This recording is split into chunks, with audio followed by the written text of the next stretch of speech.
Alors, bonjour à toutes et à tous, et nous voici dans une vidéo où nous allons présenter l'inégalité de Hölder.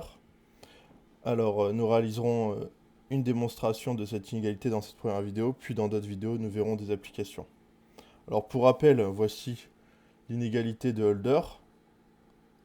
Alors, on considère P et Q deux réels strictement positifs, tels que 1 sur P plus 1 sur Q est égal à 1. Ensuite, on considère un n entier naturel non nul et deux n-uplets réels, donc A1 jusqu'à n et B1 jusqu'à Bn. Alors, la valeur absolue de la somme de k égale 1 à n du produit AKBK est inférieure ou égale à la somme de k égale à 1 à n de la valeur absolue de AK puissance P, le tout à la puissance 1 sur P, fois la somme de k égale 1 à n des valeurs absolues des BK puissance Q, le tout puissance 1 sur Q. Alors passons désormais à la démonstration. Donc on considère P et Q de réels strictement positifs tels que 1 sur P plus 1 sur Q égale à 1. Et on va montrer dans un premier temps que pour tout x, y appartenant à R carré, eh bien x fois y est inférieur ou égal à la valeur absolue de x puissance P sur P plus la valeur absolue de y puissance Q sur Q. Et pour ce faire, je me suis permis de donner une indication, c'est celle d'utiliser la convexité de la fonction qui a x appartenant à R plus étoile associe moins ln de x, convexité que l'on a établie dans une vidéo précédente, que je vous invite à aller voir. Alors commençons. Donc, démonstration. Alors, comme la fonction moins ln est convexe sur R plus étoile, moins ln est convexe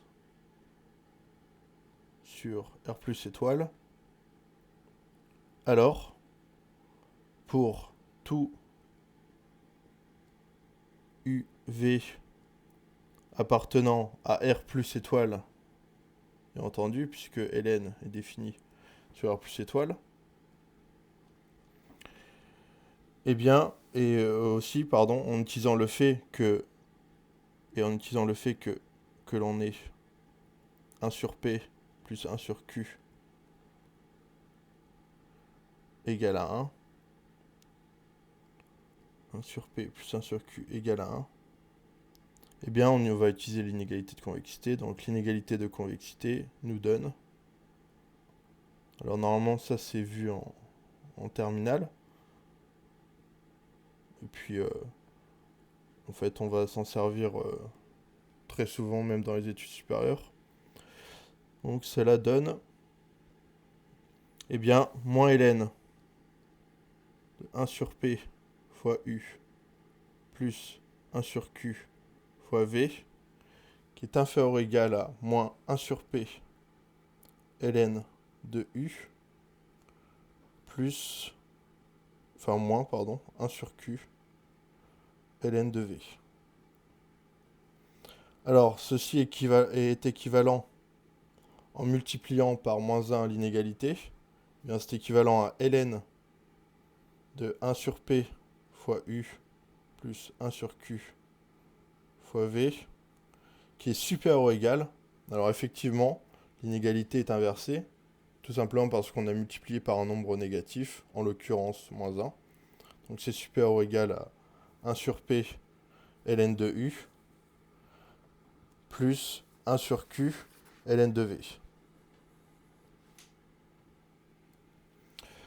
Alors on va faire un petit rappel. Or, donc rappel,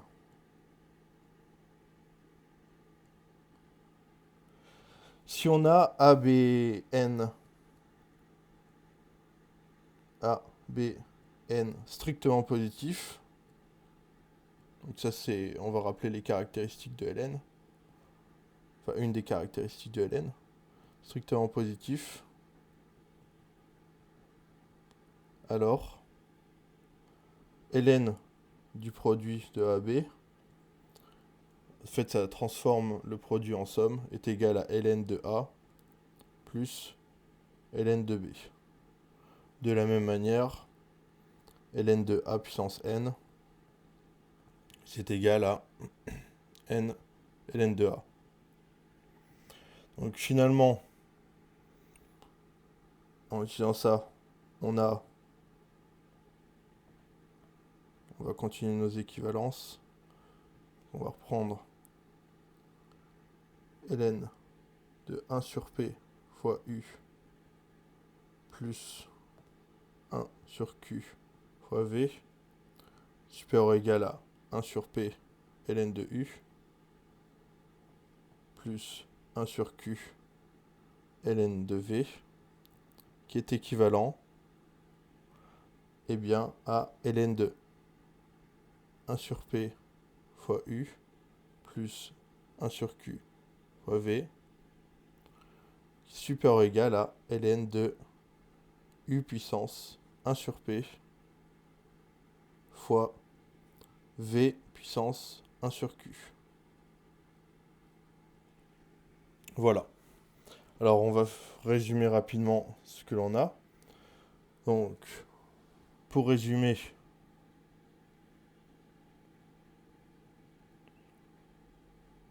eh bien, pour tout u et v des réels strictement positifs, donc R plus étoile, et de même P et Q strictement positifs,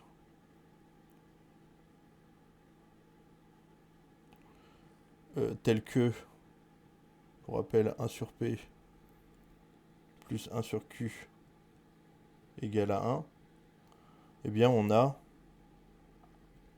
donc ln de u puissance 1 sur P fois v puissance 1 sur Q qui est inférieur ou égal à ln de 1 sur P fois u plus 1 sur Q fois v.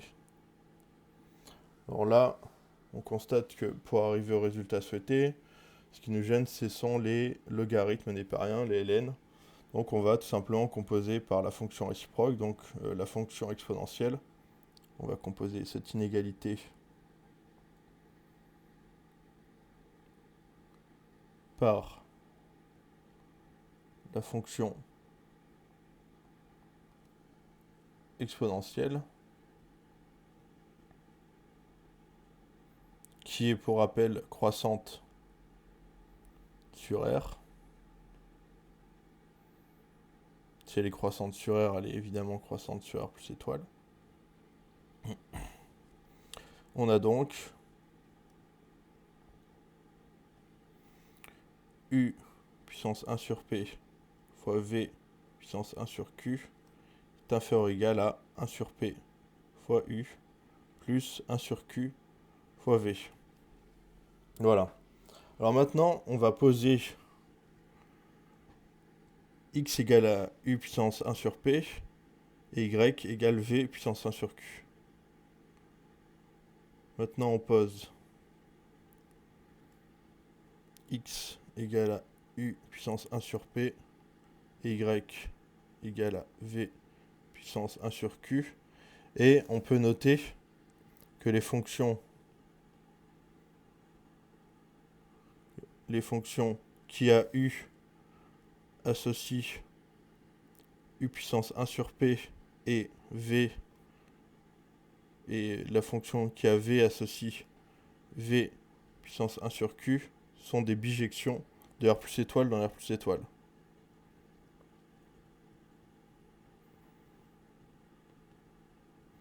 Des bijections de R plus étoile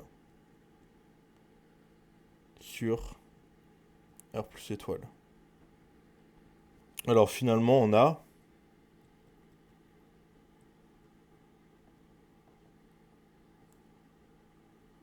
eh bien, pour tout x, y des réels strictement positifs,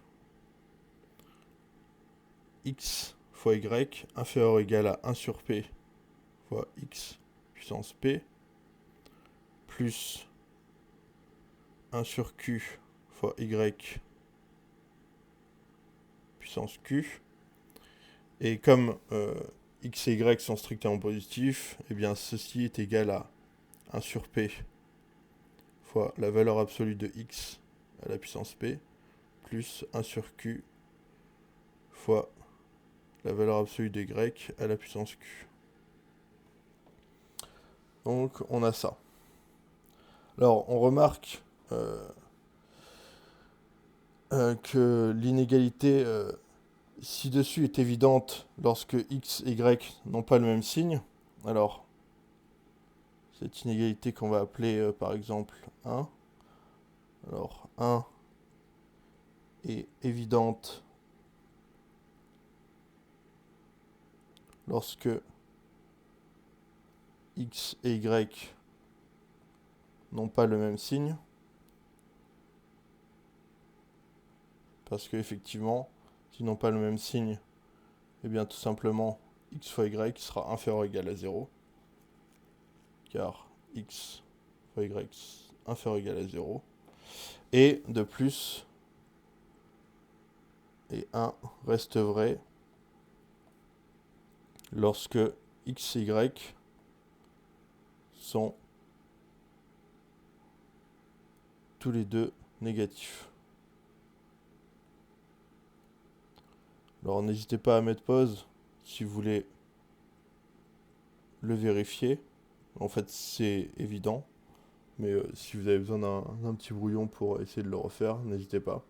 Et aussi n'hésitez pas à me demander toutes les démonstrations, tout ce qui est fait comme ça sur Paperboard, c'est bien disponible en PDF sur GitHub. Donc ainsi, eh bien, on a démontré ce qui était demandé.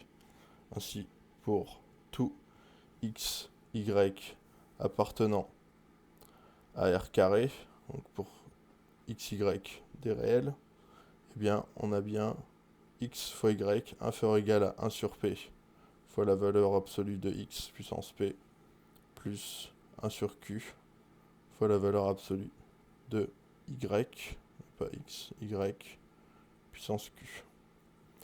Voilà. Hop. Alors, maintenant passons à la suite. Maintenant qu'on a ce résultat qui nous sera utile forcément, sinon on ne l'aurait pas démontré. Passons à la suite. Donc, maintenant, la question suivante, c'est que l'on considère un n entier naturel non nul et A1 jusqu'à n appartenant à R puissance n et B1 jusqu'à Bn appartenant à R puissance n.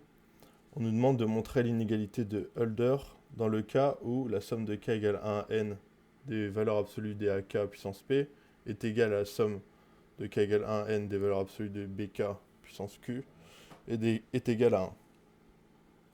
Et rappelons que l'on a toujours p, toujours p, q, des réels. Je vais l'écrire comme ça ira plus vite. Des réels strictement positifs, tels que 1 sur p plus 1 sur q est égal à 1. Parce que ça, on l'a considéré en fait pour toute notre vidéo. Mais je préfère le rappeler. Alors, donc, démonstration. Considérons donc soit le premier nuplet de réel, donc A1 jusqu'à n,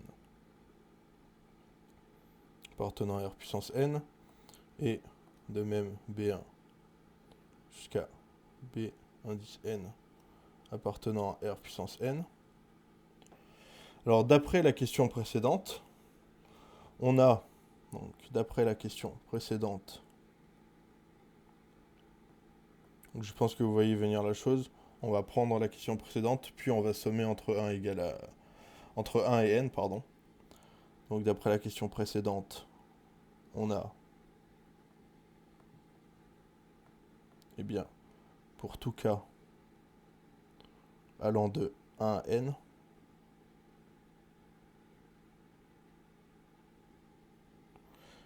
AK, BK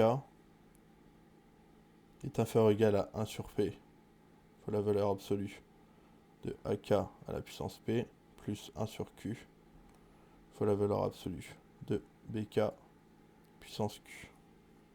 Alors comme on l'a dit, en sommant entre 1 et n,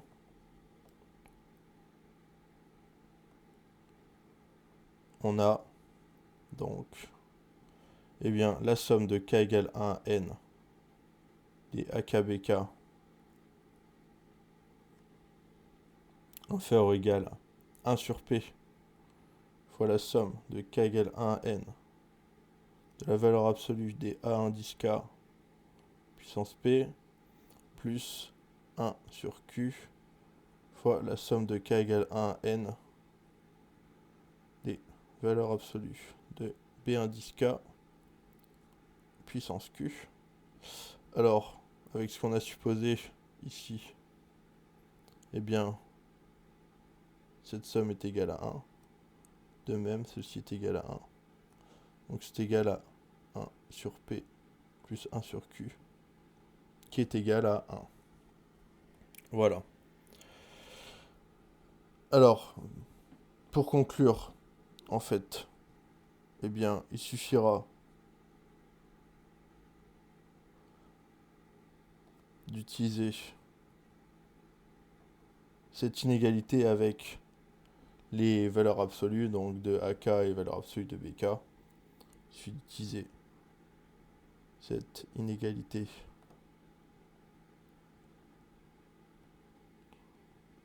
avec les réelles valeurs absolues de A indice K et valeur absolue de B indice K. Donc, on a somme de k égale 1 à n du produit des AK, des valeurs absolues de AK, valeur absolue de BK, qui est inférieur ou égal à 1, et qui est en fait, alors 1, c'est en fait égal à la somme de k égale 1 à n, valeur absolue des AK puissance P, de tout à la puissance 1 sur P, fois la somme de k égale 1 à n, les valeurs absolues des BK puissance Q, le tout à la puissance 1 sur Q. Alors pourquoi ? Eh bien tout simplement car somme de k égale 1 à n, comme on l'a supposé, des valeurs absolues des AK puissance P et la somme de k égale 1 à n des valeurs absolues des BK à la puissance Q sont toutes deux égales à 1. Donc on peut les mettre à la puissance 1 sur P ou à la puissance 1 sur Q, ça restera 1. Donc on a bien cette inégalité là. Et de plus, d'après l'inégalité triangulaire, c'est à connaître aussi ça, l'inégalité triangulaire, eh bien on a la valeur absolue, la somme de k égale 1 à n du produit des AKBK qui est inférieur ou égal à la somme de k égale 1 à n de la valeur absolue de A indice k fois la valeur absolue des B indice k. Et donc, on retrouve bien l'inégalité de Hölder dans le cas où somme de k égale 1 à n des valeurs absolues des AK puissance P est égale à la somme de k égale 1 à n des valeurs absolues des BK puissance Q, donc égale à 1. Donc, on va l'écrire, on a bien somme de k égale 1 à n du produit des AK BK qui est inférieur ou égal à la somme de k égale 1 des valeurs absolues des AK puissance P, cette somme étant à la puissance 1 sur P, fois la somme de k égale 1 à n des valeur absolue des bk puissance q, cette somme étant à la puissance 1 sur q. Donc voilà, on a démontré ce qui était demandé. Donc de montrer l'inégalité de Hölder dans le cas où les sommes donc étaient égales à 1. Je ne les répète pas parce que c'est un peu long, mais vous le voyez très bien ici. Alors, maintenant qu'on a ce résultat, eh bien on est invité à terminer la preuve de l'inégalité de Hölder. Donc, démonstration. Alors, on le redit, hein, donc soit P et Q, deux réels strictement positifs, tels que la somme de 1 sur P et 1 sur Q soit égale à 1.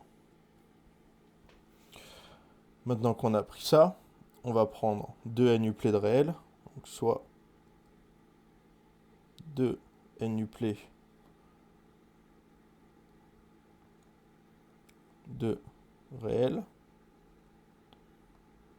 alors A1 jusqu'à A indice n, et B indice 1 jusqu'à B indice n. Alors, premier cas, on va s'en débarrasser puisqu'on aura besoin de, dans le deuxième cas, de diviser par ces sommes. Eh bien, si la somme de k égale 1 à n, valeur absolue des xk puissance p est égale à 0, ou la somme de k égale 1 à n, des valeurs absolues des b indice k puissance q est égale à 0, eh bien l'inégalité de Hölder est évidente.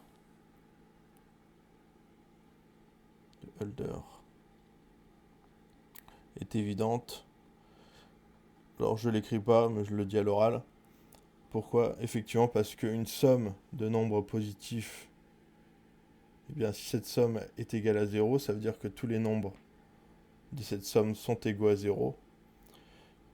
Et donc on aboutirait à 0 inférieur ou égal à 0. Donc effectivement, elle est évidente, cette inégalité. Alors maintenant, on va supposer donc que la somme de k égale 1 à n des valeurs absolues des x indice k puissance p est différente de 0. Et de même, la somme de k égale 1 à n des valeurs absolues pardon, y indice k à la puissance q est différente de 0.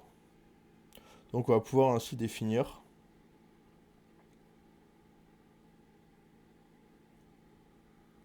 un peu comme on l'avait fait avec, dans la vidéo précédente. Donc ainsi, on définit pour tout i appartenant à 1 jusqu'à n, donc 1, 2, 3, 4, etc. jusqu'à n,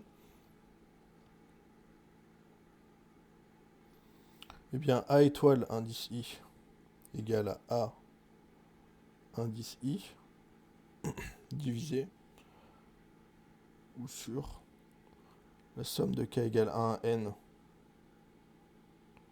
des valeurs absolues des a indice k puissance p de tout à la puissance 1 sur p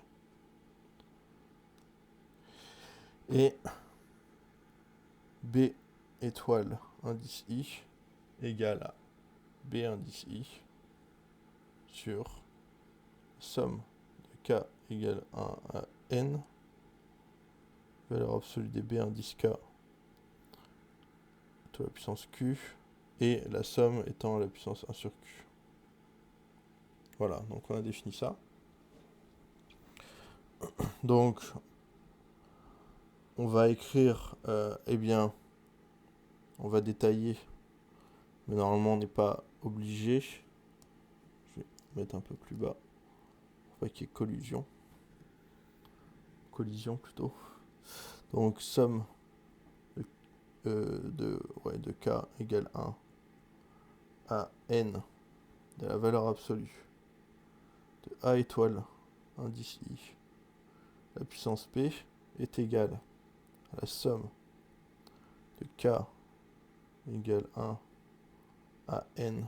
Ah, j'aurais peut-être pas dû mettre k, bon, c'est... Finalement, c'est qu'un indice. D'ailleurs, je me suis trompé là, j'avais mis i à la base. Je vais partir sur i. C'est pas un problème, c'est juste un indice. Mais ne pas confondre les indices.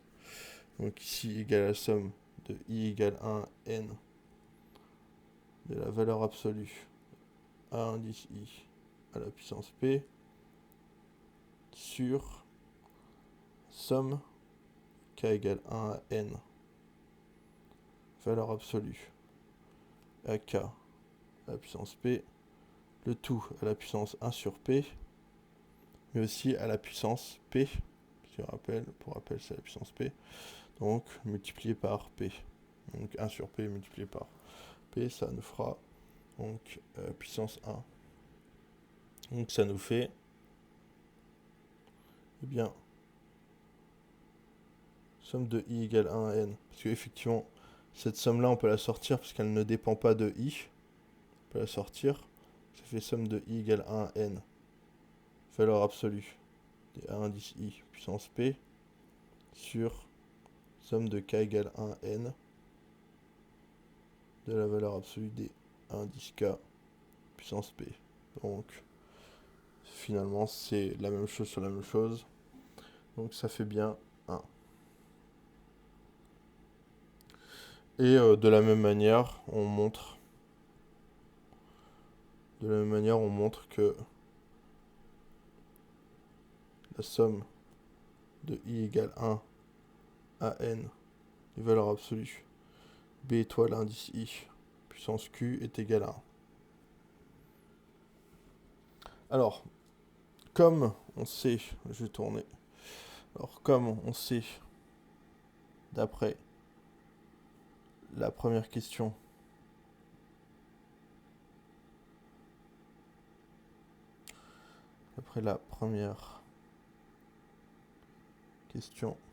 que, eh bien, pour tout i appartenant à 1 jusqu'à n,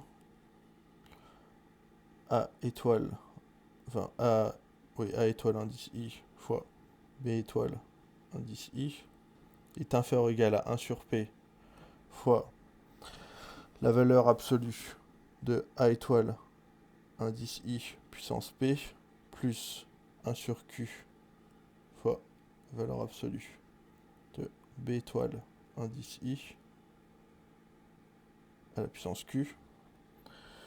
Comme on a ça, eh bien, on refait comme tout à l'heure, en sommant entre 1 et n, on a somme de i égale 1 à n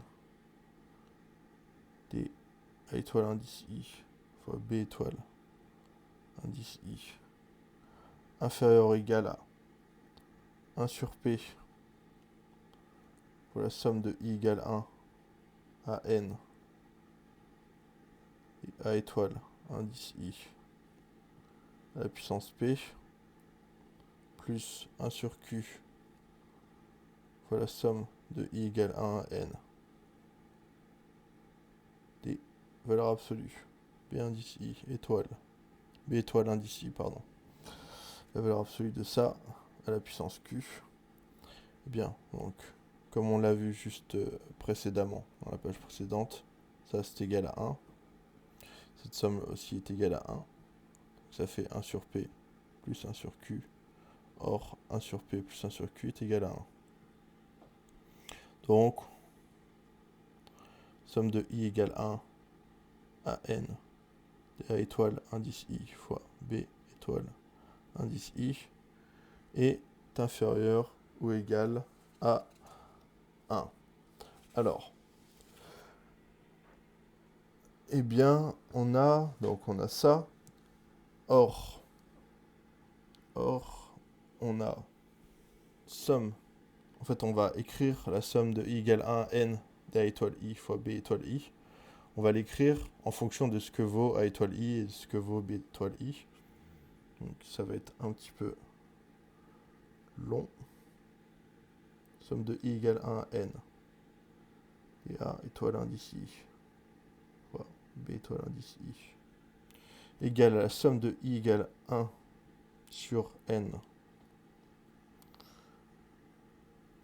des A indice i fois B indice i sur, donc pour rappel, c'était somme de k égale 1 à n des valeurs absolues des AK puissance p, le tout à la puissance 1 sur p, fois, donc pour le B étoile i, c'était somme de k égale 1 à n des valeurs absolues p indice k puissance q, le tout à la puissance 1 sur q.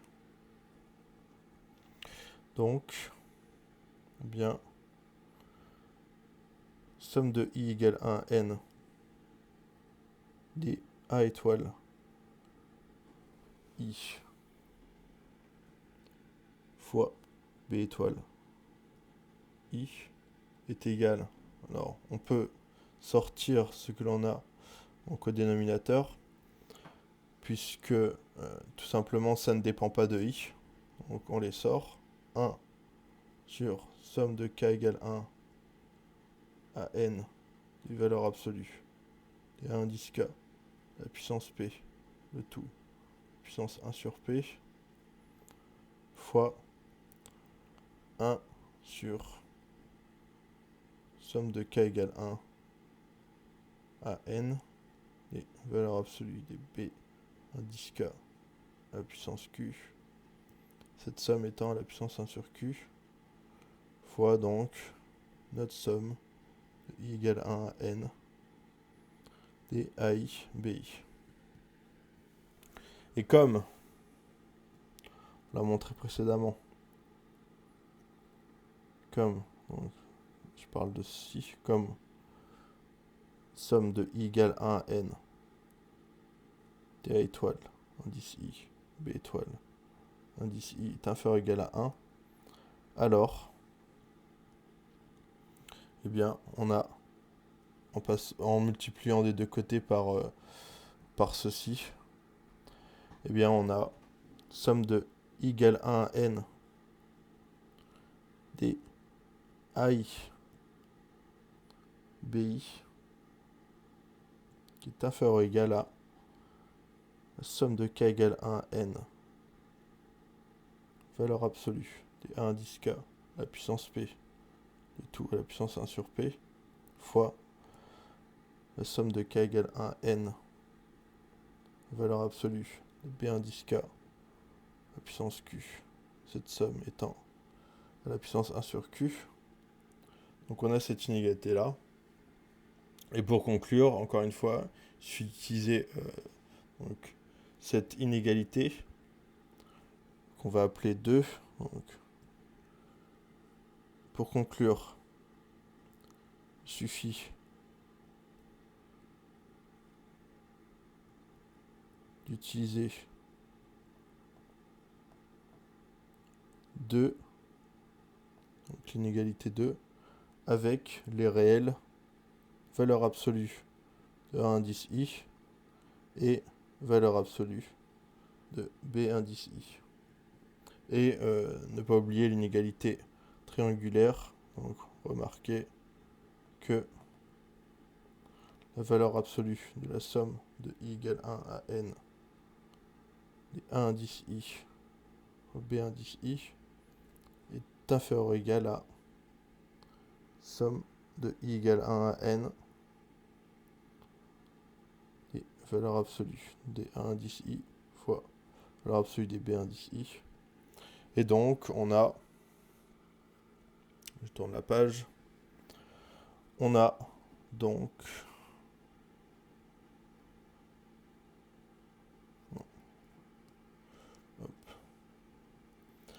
eh bien, l'inégalité de Holder. Donc, somme de I égale 1 à N. Et AIBI est inférieur ou égal à somme de I égale 1. Ouais, c'est bon. Somme de I égale 1 à N. Valeur absolue. Et un indice I à la puissance P. Cette somme à la puissance 1 sur P fois la somme de I égale 1 à N des valeurs absolues des B indice I à la puissance Q. Cette somme étant à la puissance 1 sur Q. Et donc, eh bien, voilà pour la preuve de l'inégalité de Holder. Donc, cette preuve de l'inégalité de Holder termine cette vidéo. Alors, je précise que nous verrons dans une prochaine vidéo le cas de l'égalité dans l'inégalité de Holder. Ça fera l'objet d'une vidéo, puis nous verrons des applications également de cette inégalité. Voilà, c'est tout pour moi. J'espère que cette vidéo vous a plu et je vous dis à bientôt.